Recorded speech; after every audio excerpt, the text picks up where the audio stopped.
అమ్మా ఎండమూరు రమణ అండి. మా అమ్మగారిది మొలగపొడి, అత్తవారిది వెన్నలపాలెం. నేను విజయవాడ పనికి వెళ్ళిపోయాను. నేను విజయవాడ నుంచి వచ్చాను. మరి ఏంటంటే మరి నేను చెప్తాను, మరి అర్థం చేసుకోవాలి అందరూ కూడా. అలాగే మరి మీ విజయవాడ దొరకతరలి మరి నా మెనవాళ్ళది. మరి నేను కదిలి వచ్చాను విజయవాడ నుంచి. తెలుసా నేనెవరో తెలుసా? నేనెవరో తెలుసా?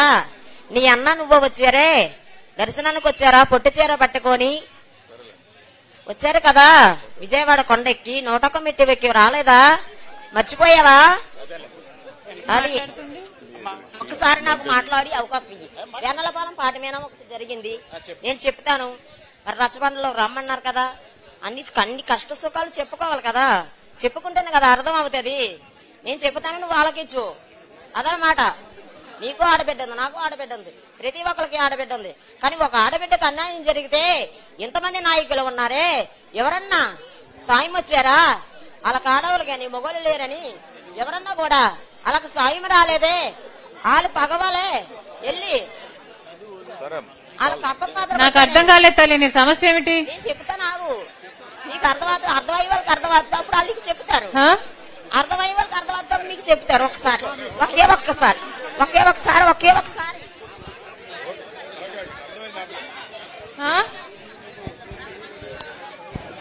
సమస్య ఏంటమ్మా? సమస్య చెప్పాలి కదా అమ్మా. నీ శోధించడానికి అందరికి టైం లేదు కదా. ఒకే ఒక్క మాట నన్ను అర్థం చేసుకోండి. మా పాప కోసం ప్రేమించింది ఎనలపాలెం, వాళ్ళ అమ్మగారిది ఎనలపాలెం. ఆ అమ్మాయిని నర్సీపట్నం జామ్ లో ఇచ్చారు. ఆ అమ్మాయికి 2 ఆడపిల్లలు, అందులో చిన్న అమ్మాయిని ఎనలపాలెం మంచిరెడ్డి రాసుకున్నాడు కదా, మంచిరెడ్డి సత్యపాలెం వాళ్ళ అబ్బాయికి ప్రేమించింది 6 సంవత్సరాల కిందట. ప్రేమిస్తే ఆ అబ్బాయికి జాబ్ లేదు, ఏమి లేదు, ఏమి లేదు. అలాంటిది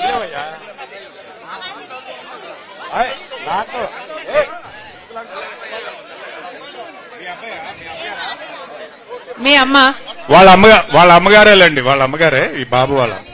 మీ అక్కల మ్యారేజ్ గురించి ఏదో చెప్తుందమ్మా, అంతేనా? ఓకేలే, అర్థమైందమ్మా, అమ్మకి అర్థమైంది. అమ్మా ఇది పర్సనల్ ప్రాబ్లం కదా తల్లి, ఇది పర్సనల్ ప్రాబ్లం కదా అమ్మ. మళ్ళీ మాట్లాడదాం. అర్థమైంది తల్లి. ఓకే వినండి. ఓకే అమ్మా, అర్థమైంది. ఒకసారి అమ్మా నీ బిడ్డ పెళ్లి విషయం మాట్లాడుతున్నావు, ఇది కొంచెం పర్సనల్ కదా తల్లి. ఎవరైనా లోకల్ గా ఎవరైనా మాట్లాడి ఏమైనా పరిష్కరించగలరేమో చూడండి. లోకల్ వాళ్ళు మాట్లాడతారు, మన వాళ్ళు. నువ్వు లోకలేనా? లోకలా తల్లి నువ్వు?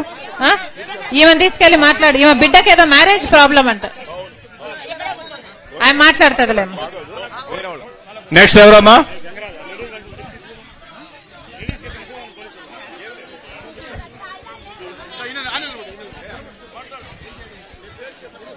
నా పేరు పనుపు బెన్నయ్య అండి. 4 పిల్లలండి. 2 మనుషులకి ఇల్లు జాగాలు లేవండి. ఇల్లు జాగాలు అడిగానండి. ఒక ముసలాబ్ గారిని ఇచ్చారు కానీ 2 పిల్లల తల్లికి ఓ భర్త భార్యకి ఇవ్వలేదండి.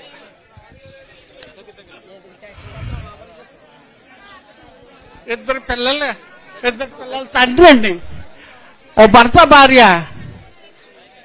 ఓ ముసలమ్మ గారిని ఇచ్చారు కదండి, ఇల్లు జాగా ఇచ్చారు కదండి. పాక కట్టుకోండి ఎరుపాత జాగాలో. ఒక అమ్మ అలాగే కనికరించి ఇల్లు జాగా అందక ఇక్కడ కట్టుకోవచ్చు, అక్కడ కట్టుకుంటానండి.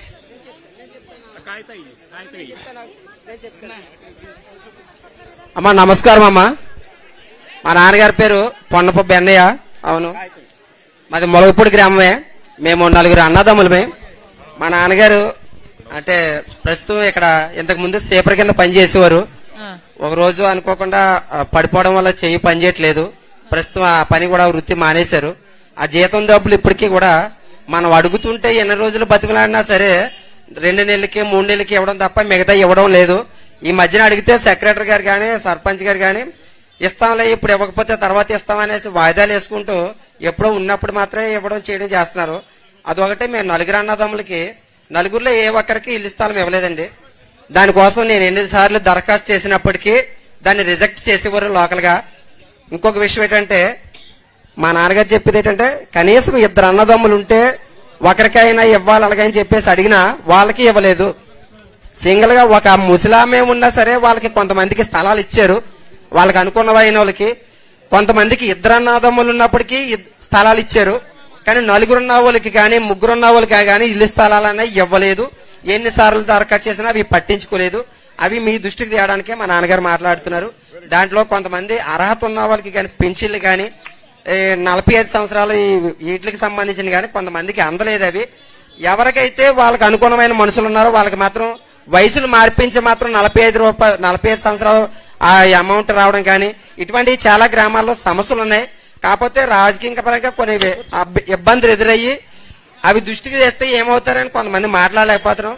ఇవి మా కుటుంబంలో జరిగిన విషయం.